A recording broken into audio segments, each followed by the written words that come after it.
And good evening and welcome to this week's edition of the Pete Mezzetti Show. My guest this evening is Executive Director of the Connecticut Forest and Park Association, Eric Hammerling. Eric, how are you, my friend? I am doing well. Good to see you. So glad to be with you, Pete. It's been a while. Like I said, been. it's been what, since what, the spring? Yeah. Goes by fast, but it's been a while. By fast. Listen, last time you and I were together, we talked about there was a question on the ballot in November. And obviously it's the beginning of January right now. I'm assuming it passed. Thank goodness the answer is yes. Thank you. And when we talked about it, actually, I think, if I remember correctly, we didn't even know at the time whether it was going to be question 1 or 2. Right, yeah. But this was all about trying to protect public land from being sold, swapped, and given away without having a public hearing. And fortunately, it passed overwhelmingly in November. Question 2 passed with almost 85% voting yes. Okay. Now, you mentioned something that we did hear from a number of folks. It was on different places, on different ballots in different towns. Right. And so it's a little hard for folks to find, but I guess we feel like certainly enough found it to put it over the top. And what that means is that starting immediately when it passed in November, we now have a state constitution that includes in it a provision that public land, those lands owned by you and me, like state parks and forests and wildlife management areas, can't be given away by the General Assembly without first getting input from the public. And for those special places like state parks and forests, you need a 2/3 vote in the legislature before they can give them away. And that was something that was just necessary because for years it was happening at the very end of the session without any public input at all. They would raise a bill to sell, swap, and give away public lands. And it was very frustrating for those of us who want to try to protect these lands and make sure that the public is benefiting from them, to have them be lost that way. So fortunately, if they're lost, it will be, they have to have a public process first, and we'll all be better off for it. Very nice. So it passed, so everything is now, we can all now breathe and...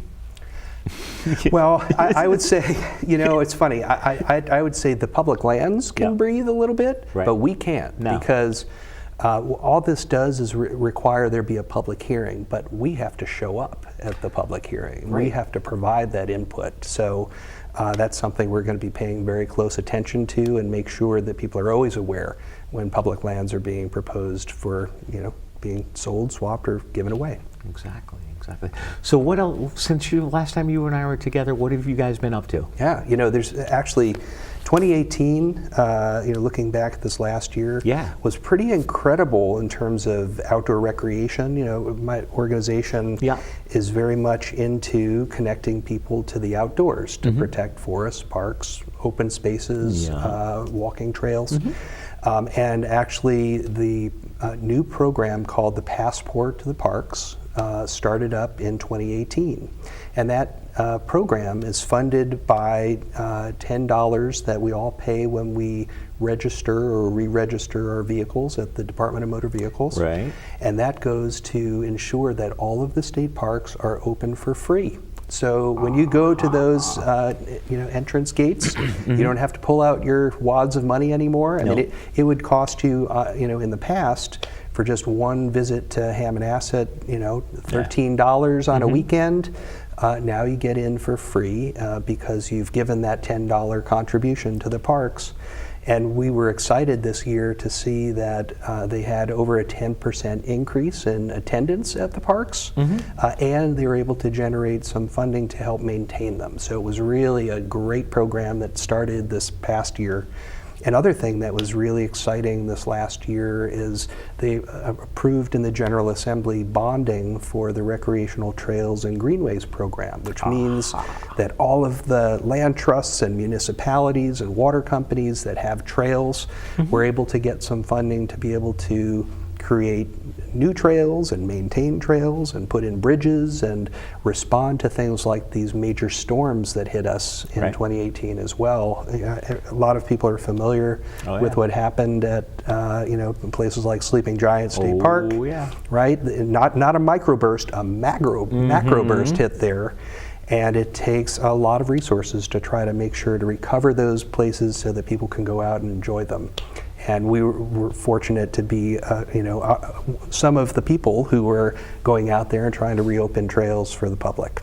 Now, how are things going at Sleeping Giant, considering the macro burst that happened? Last time I was there, I was actually there not right after it happened with Ray Andrewson from WQUN Radio. I was there doing an interview, and Ray took me around. We actually went up to Sleeping Giant just to see what happened, and it was a travesty. Oh yeah. It was devastating. It was absolutely devastating. There were still trees ripped up, and it basically looked like a war zone. Yeah, well, we had volunteers who went out there, and great volunteers with the Sleeping Giant Association out there as well. And they did an inventory of, well, what kind of damage was done by these storms. And they found, in just looking through like 1 mile of trail, over 200 trees were down over that trail. So if you might imagine, and these are not small trees either. So you need people who are proficient with chainsaws and are comfortable being in situations that are a little sketchy to be able to go in there and safely reopen these trails. Sleeping Giant was closed from that storm through the end of the year, but we do expect that in spring of 2019 they'll be reopening all of the trails at Sleeping Giant. So that's because of volunteers who did a lot of work. The state put in money to really try to recover that area, and it should be open for business in the spring. Wow. You think back to full capacity, up to full running speed? I think so, and I think they're actually going to get more people who are going just to see how different it's going to look after this crazy storm. I mean, it really was for the volunteers who we had out there, who the Sleeping Giant Association and others had out there. It was like nothing that they've ever seen. And it's going to be a very different landscape for quite some time. Now, do you think once Sleeping Giant, the park opens in 2019, do you think there's going to be a different look to it? Oh, for sure. Oh, yeah. In some areas that used to be, fairly heavily forested, now they're wide open. And so, interestingly enough, there may be some places where you have some views that people haven't seen for a generation, because now, there's no trees there.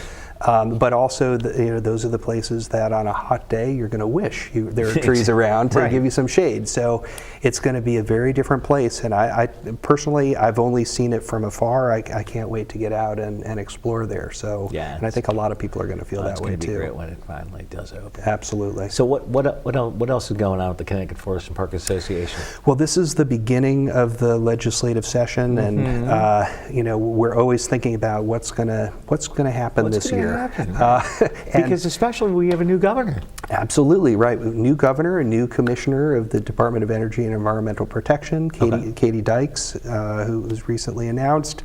And we've been hearing something that's pretty concerning in terms of the staff levels at DEEP. Now, these are the staff who are responsible for protecting air quality, water quality, outdoor recreation areas, really all environmental protection statewide. Their numbers have been down about, over the last decade, they've decreased their staff by about 29%. And they expect that over the next 4 years, only the next 4 years, they're going to decrease by another 40%. 40%. And the reason for that is, they have a little bit of an aging workforce, but they also have a change in the state employees union contract, which kicks in 4 years. And a lot of folks who are unsure about what might happen with the next contract are going to be retiring. So we're going to have a lot of people to replace. There's going to be a real drain of knowledge and experience from the department, and we're concerned about what that's going to mean for environmental protection in the state. So that's one of the things we're going to be paying very close attention to from the beginning of this session through this entire 4-year term for the governor. I was going to say, what other important information are you looking at as far as when this legislative session convenes very soon? Well, we're obviously paying close attention to the budget, and one of the things that we want to make sure stays intact is this Passport to the Parks program that I mentioned, also called Passport to Parks, P2P. But this last year, already we saw signs that because these are funds that are being generated from this DMV fee, because money is coming in, it's a source that General Assembly members are looking at to say, oh my gosh, maybe I can put this to something else. And already we've heard some crazy proposals to potentially take money that's supposed to be for maintaining parks and put it to other uses, and we have to make sure that that doesn't happen. Or at the very least, we have to do everything we can to make sure they understand what would happen to the parks and all the values those provide to Connecticut if they did do that. Exactly. So we'll be active in this session. We'll be trying to work closely with the new commissioner of DEEP and make sure that she has all the information at hand for, because we always try to talk about what a special state Connecticut is. Absolutely. And I think a lot of people don't appreciate how amazing it is from an outdoor recreation perspective. I'll often tell people, did you know that Connecticut is one of only 6 states, and the smallest of 6 states, that has 2 national scenic trails in it. We have 2 national scenic trails of the 11 national scenic trails in the entire United States. All right, where are they? So we have the Appalachian Trail that goes through the western part of Connecticut, and we have the New England Trail that goes right through the center of Connecticut, starts at Long Island Sound in Guilford and goes all the way up to New Hampshire. And so we've got 2 national scenic trails. We also have 2 wild and scenic rivers. Really? There are only 13 or maybe 16 partnership wild and scenic rivers in the entire United States. We have 2 of them in Connecticut. We have the 3rd most number of land trusts in Connecticut of any state in the nation. So imagine that, little Connecticut, we've got 137 land trusts, and we're only behind California and Massachusetts in terms of land trusts. So that means people really care about the outdoors, want to see it protected, and I would say, this might sound a little self-serving, but every year, we celebrate Connecticut Trails Day, the first weekend in June. Yes. There are more Trails Day activities that happen in Connecticut than in any other state in the nation. This last year, about 250 events happened over that first weekend in June. Can you imagine? Wow. So it's exciting, but we don't hear enough from state leaders about the amazing outdoor recreation resources we have here. We hear about Vermont and New Hampshire and Maine. But not here. Not here. Let's focus on the special things we have going on right here in Connecticut. Eric Emily, would you want to stick around for another segment? Oh, I'd be happy to. We'll be right back.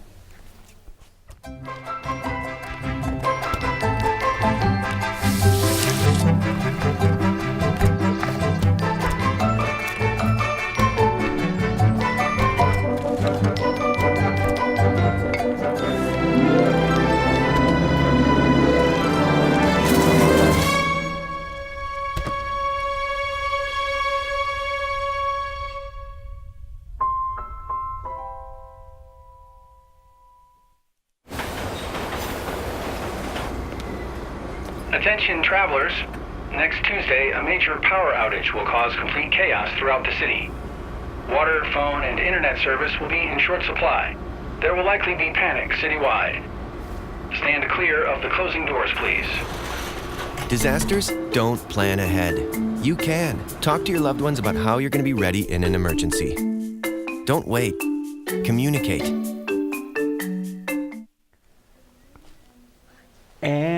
Welcome back to this week's edition of the Pete Mezzetti Show, sitting here with Eric Hammerly from the Connecticut Forest and Parks Association. Eric, welcome back. All right, thank you so much. Thank you, sir. All right, so we talked in the first segment about what's going on with the Forest and Park Association. What are we talking about this? What do you want to open up talking about this segment? Well, I'd love to talk about something that's kind of exciting for us. Okay. And that is, we have in Connecticut 825 miles of blue-blazed hiking trails. And this is the 90-year anniversary of blue-blazed hiking trails in Connecticut. Really? My organization is responsible for these amazing places to recreate throughout the state. But the thing to really celebrate about the trails is the volunteers who take the time to take care of those trails. Okay. And I want to make sure to recognize always it's a combination of landowners who are willing to host trails on their properties, because a lot of these trails are on private land, actually. About almost half of those blue-blazed hiking trails go on private land. Okay. But the volunteers are spending thousands of hours every year, over 25,000 hours a year, to tend to these special places and make sure they're open and free for the public. So that's something I'm really proud of, but I always want to come back to, it takes amazing volunteers to do this work. And how big of an organization are you guys? So we have a staff of 11, 8 full-time, 3 part-time. In addition to the blue-blazed hiking trails, we have staff who do education programs for the public on different forest park trail topics. We have, actually, we're a statewide land trust. We have about 2,000 acres of properties that we either own or hold easements on, and that's an important thing that we do. And we also do advocacy, and I spend a good amount of time working with, we have a lobbyist as a contractor who makes sure that the time that I spend at the Capitol is well used, because as you know, you can spend a lot of time there and get nothing done, or you can have some focused time and really do good things. So that's what we try to do. So there's a lot going on, always. There is. Now, what are you guys hoping to, or expecting to do in this legislative session, which begins very soon? Well, I'm hoping, as I said, that the passport to parks stays intact and focused on protecting parks rather than potentially being diverted to some other use. That's the kind of number one priority.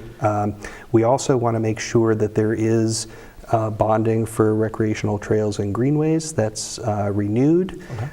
We want to make sure that, and here's something we haven't talked about. You may have noticed in certain areas around the state, there are a lot of trees that are dying or being removed for various reasons. And we want to make sure that when this is being done, it's being done for trees that are not healthy trees, that are being removed purely to move them out of the way, but really that they're focusing the effort of removing trees on those that are either hazardous or diseased, and that we really focus on doing what's necessary to maintain healthy forests, both in our state forests, but also along our roadsides. We talk about the roadside forest. That's a really important visual cue for people who come to visit Connecticut. They say, wow, you guys have trees all over the place. And we really do. It's something to be cherished and protected. Exactly. So what else is going on with the Connecticut? Actually, let's talk about, you said the date in June that we talked about. Let's talk about that. So Connecticut Trails Day. That's what, so that's the first weekend in June. It's June 1st and 2nd this year, I believe. And the way that we're able to have over 250 events happening every year is because those events are hosted by people who are familiar with those various trails. So it might be municipal park and rec departments. Sometimes it's land trusts, sometimes it's watershed organizations, sometimes it's just individuals who are, who have a lot of knowledge about a particular area, and they want to make sure that the public is exposed to it. It's a great way to get a taste of the various recreational trail opportunities that we have all around the state.